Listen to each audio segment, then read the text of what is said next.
Hello everyone, welcome to this new video. So in this today's video, we'll be solving the problem shortest prime path. This is a medium level question and is the problem of the day on Geeks for Geeks today. So before we proceed further solving this question, I would like to take a moment and mention about my WhatsApp channel. So I've created a WhatsApp channel for posting off-campus opportunities, either it might be placement related or internship related. So this in this particular WhatsApp channel, I'm posting the very recent opportunities that are there. For example, if a company posts an opportunity for an opening, so within 3 to 4 hours like of that opening, I'm posting that on my WhatsApp channel. Okay, so it gives you a lot of advantage. So you can be an early applicant as well, right? So do consider joining that, because it's really going to help you a lot. And it's not something that is often, these opportunities are not something being often put in some groups. It's like very rarely found. I'm doing some LinkedIn search and etc, and then other website search, and I'm posting it. So I'm putting in constant efforts. So I hope it's really going to help you a lot, right? If you're looking out for internship or placement opportunities, do consider joining it. Anyways, let us proceed further solving this question. You're given two 4-digit prime numbers, num1 and num2. Find the distance of the shortest path from num1 to num2, so that can be attained by altering only single digit at a time. So that every number that we get after changing a digit is a 4-digit prime number with no leading zeros. I hope the question is pretty straight.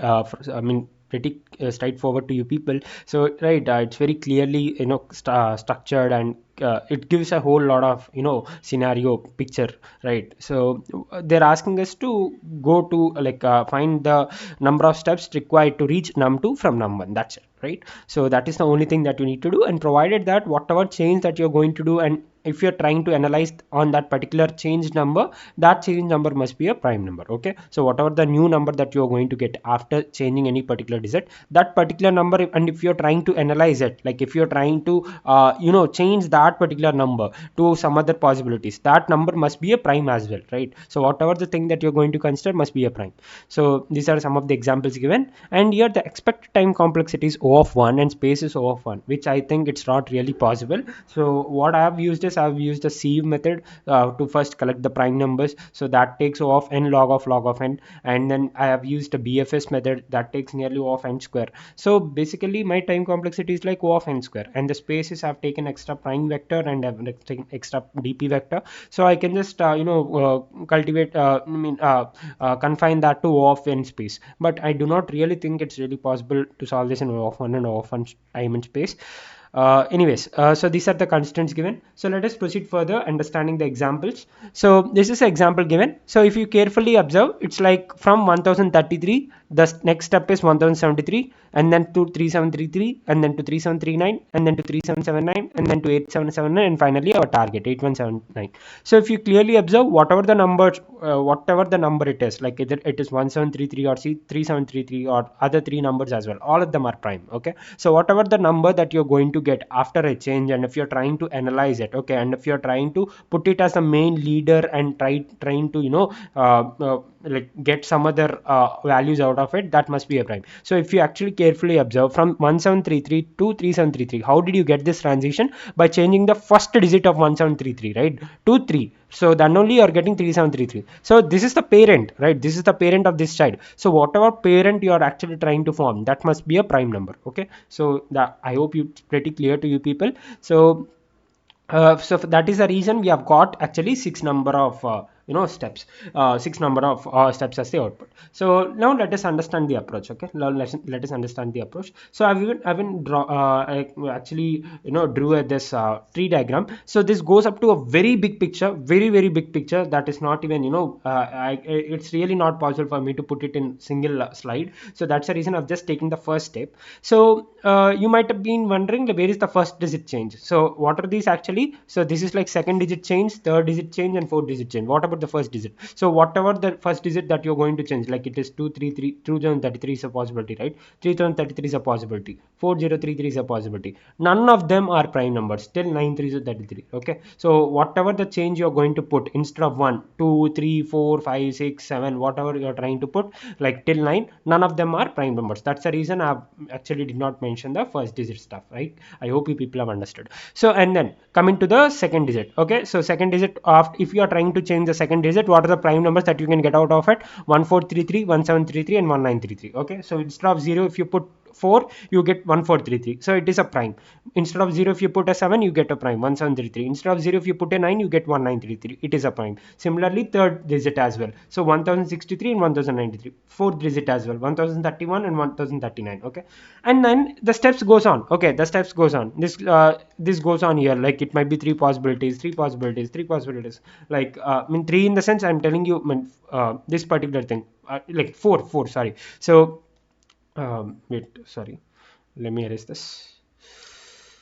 What did I do? Okay, so yeah, there might be n number of possibilities, guys. Like it depends upon how many prime numbers are you getting after changing each and every number. Okay, so it actually forms a very big tree.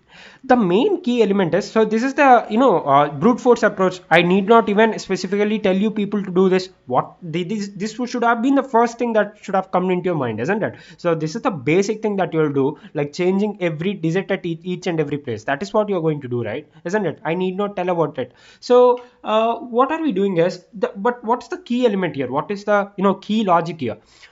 What I felt was, okay, what I felt personally was, so let us assume I'm getting a number, like take this take this particular number, like let us assume some 379291 or something. Let us assume it is a prime. Okay, assume it is a prime. I'm not sure it is a prime or not. Okay, it might be a composite number as well. Let us assume it is a prime. What I personally feel is, like what I get this actually this logic is, so this 3791, okay, 3791, whatever the first instance that you're going to get for 3791, okay, let us assume like I'll just erase this here and I'll put this here. Okay, I'll put this here, 3791. Okay, 3791. So from 1433, let us assume I've got 3791. Okay, from 1433 I've reached 3791. Okay, from 1433 I've reached 3791, and this is the first encounter of mine for 3791. Okay, this is the first encounter of mine for 3791, and let us assume I've got this in x number of steps. Okay, I've got this in x number of steps, and if I get 3791 from 1733 as well, okay, from 1733 as well, and let us assume it is y number of steps, I can guaranteely say that x is less than y. Okay, I can guaranteely say that x is less than y. Why am I telling that, or how am I telling that? I hope you people are actually understanding what I'm actually trying to tell. Okay, so let us assume I've got 3791 and it's the first encounter of 3791 that I've did, and that I've got from 1433 in x number of steps. Okay, and I've also got 3791 from 1733, but it's not the first encounter. I've already encountered 3791 earlier, and now I'm getting in y steps. I can guarantee say that x is less than y. Okay, I can guarantee say that x is less than y. How am I telling it? If you carefully observe, okay, if you carefully observe, how did you get 1433 from 1033 in one step? 1733, how did you get 1033 in one step? 1933, how did you get 1033 in one step? 1063 as well. Once in one step you have got 1063 from 1033. This also in one step, this also in one step, this also in one step. And now what is the first thing that you're going to consider out after doing all the arrangements? This is the level that you're going to come, right? In this level, what you're going to consider, this particular thing, isn't it? 1433. So what are we actually doing? We are doing a BFS, breadth first set, that is for sure. We are for 1033, what are all the neighbors possible? Okay, these are all the neighbors, right? These are all the neighbors. So what are all the neighbors possible? We are getting them into our encounter. It's not like we found one neighbor and we are going into depth of it. We are going into analyzing it and changing it, this particular number again and again and again. That is not what we are doing. We are first taking the neighbors of 1033 and then we are analyzing each neighbor's neighbor. Okay, neighbors, right? So once the neighbors are done, 1433, 1733, 1933, all the neighbors are done, and now we'll put these fellows neighbors into our list, this fellow neighbors into our list, this fellow neighbors into our list. So it's a BFS. Whenever you're doing the BFS, the first encounter that you're going to get, right, the first encounter that you're going to get will be the least number of possible steps, isn't it? Because you're going like this, you're at this point, you're doing like this, you're doing a circular thing, let us assume in this circle itself I have got 3791. Okay, and then for the next circle, okay, okay, for the next circle or next circle somewhere you got 3791 again, you will not be updating it, because in the very first circle itself I've got 3791. I hope you people are getting. So this first circle may be from 1433, and this last circle is might be from 1733. Okay, so I'll not be considering it, because I'm doing a BFS. When doing a BFS, breadth first search, I'm giving equal importance to each and every element, right? Equal importance to each and every element. So if I'm giving the same importance to 1433 and 1733, okay, but in case of 1433 I've got the 3791 first, that means 3791 from 1433 would have reached in earlier less number of steps compared to 1733, because I've given equal importance to both of them, right? I got equal number of steps, like 1433 and 1733. So whatever the first encounter of 3791 that I'm going to get, that will be the least number of possible steps to get that particular number. Okay, so what you can do is, whenever you have updated a particular thing, okay, initially we'll be having -1 to each and everything. Okay, each what we'll be doing is, we'll be taking a vector. Okay, let us assume it is a dp vector, vector into dp, and it will have some like 9999 or 1000 yeah, 1001, yeah, 10,001, sorry, 10,001, because that yeah, in this question I'll see you, I'll show you the constraints. Okay, so this is the thing that you can just take, and -1. So initially, what is the dp? This tells us what number of ways to, okay, number of ways to reach a particular element. Okay, so we'll be putting it -1 initially, so once we have updated it, okay, so whenever we are trying to update it, we'll see whether it is equal to -1 or not. If it is -1, that means it's not been encountered yet, and if it's not -1, that means it has been already encountered yet, so will not be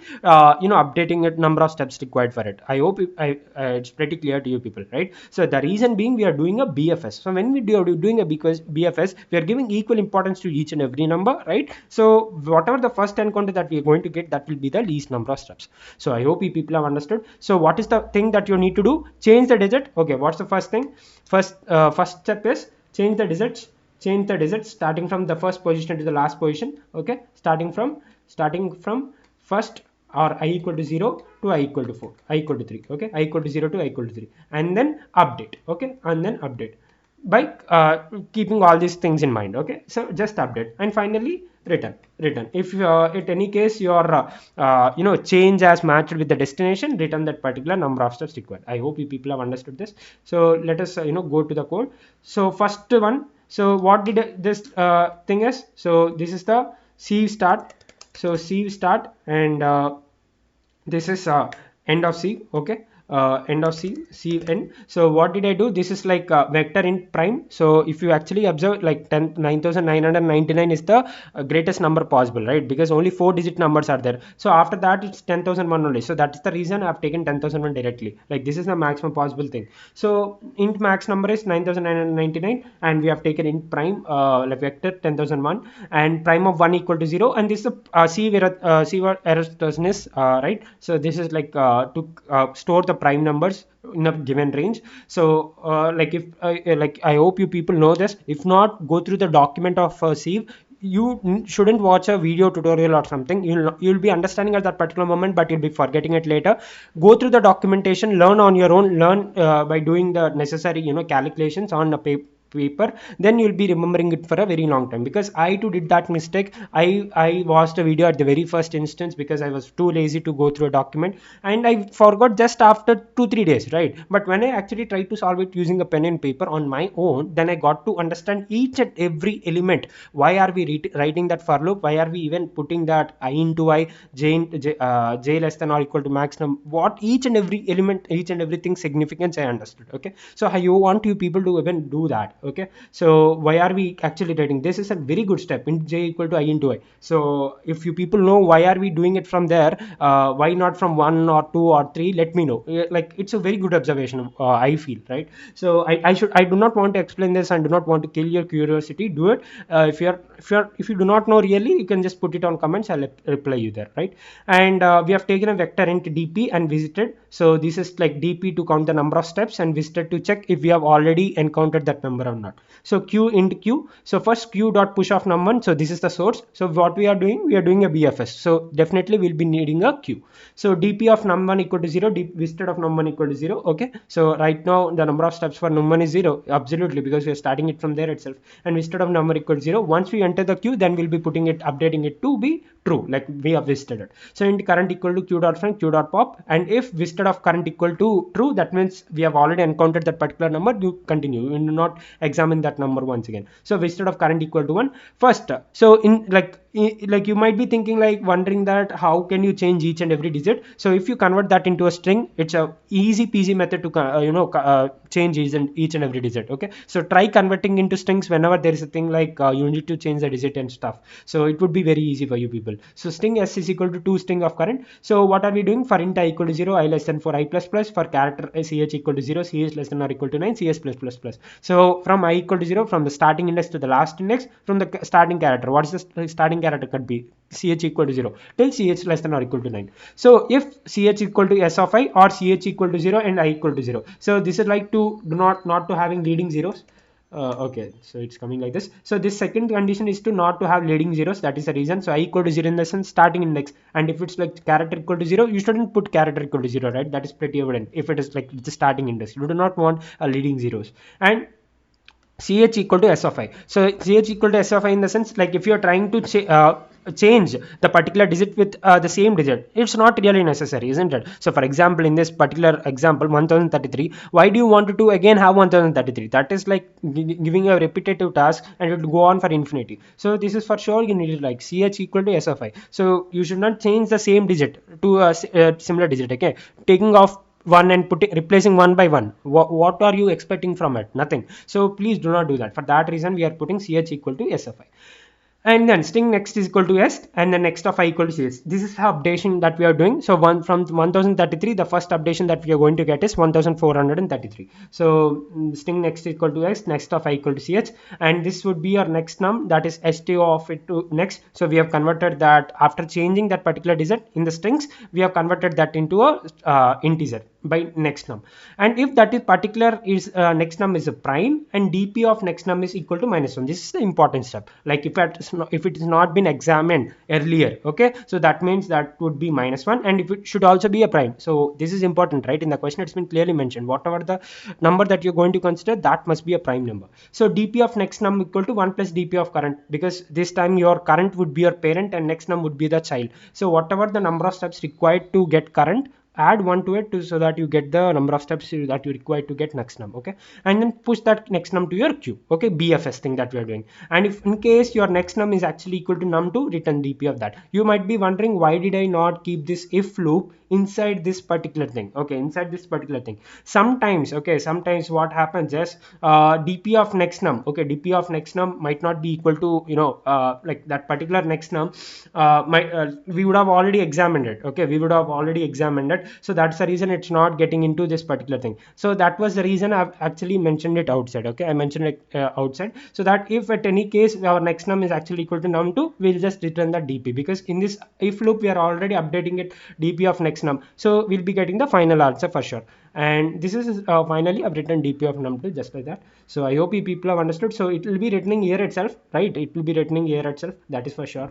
So I hope you people have understood the logic that we have done so far. So it's like Sieve I'm using, so it's n log of n, the BFS n square, so finally it's O of n square, and that is the time complexity. And coming to space, I'm using an extra prime vector and dp vector and visited vector. So all these things like takes up to O of n. You can safely assume it is an O of n. I hope you people have understood the logic. The only logical element is this here, okay, identifying that it is a BFS, and if you are getting it in the very first counter, that should be the minimum number of steps possible for you to reach that particular number. Okay, so you need not again update again and again and again. So if you actually remove this and see, you'll be getting that dp of 8179 to be 15. So that is the essence of this particular step, okay, particular statement. So it's very important to write this. Rest of all is a the blueprint itself, whatever the blueprint that comes into your mind at the very first instant for solving this problem, the same thing you're trying to put into the code. Less of it start only, so there's nothing to think about this direct coding itself, just taking a number into consideration, changing the design, that's it, right? So these are the best ways to change and all, and I hope you people have understood this particular thing. So if there are any doubts, please feel free to comment in the comment section. And for your reference, codes in Java, Python, C++ are there in the, I've uploaded in the GitHub repository, so you can just go through the links to them in the description as well. So that's it, guys. Thank you for watching, and also do consider joining the WhatsApp channel, right? It's going to really, help be a beneficiary to you people. So that's it, guys. Thank you for watching, and stay tuned.